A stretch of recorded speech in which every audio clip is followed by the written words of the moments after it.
পরেও তো রমজান মাসে উয়ারুক বাজারে হোটেলের শাটার অর্ধেক ফালায়া ভিতরে ঢুকে দিনের বেলা মারে, আসে না নাই? প্রতিজ্ঞা নিতে হবে, রমজান মাসে প্রকাশ্যে খাওয়া দাওয়া করা যাবে না। কথা বলেন ঠিক কিনা? রমজান মাসে প্রকাশ্যে দোকানপাটে খাওয়া দাওয়া, হোটেল মোটেল বন্ধ থাকতে হবে। অর্ধেক শাটার ফেলে দিয়ে এক হাত খালি রাখে, কিন্তু যাতে বেড়ালের মতো পিঠ একবারে নামায়া ঢুকতে পারে। সিগারেট খায়, ভাত খায়, তবে যারা অসুস্থ এরা খাবে, কোনো আপত্তি। সফরের হালতে আছে তারা খাবে, কোনো আপত্তি।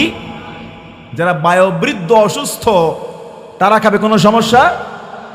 যে সমস্ত মায়েরা হায়েজাগ্রস্ত হয়ে যায় তারা খাবে, কোনো আপত্তি।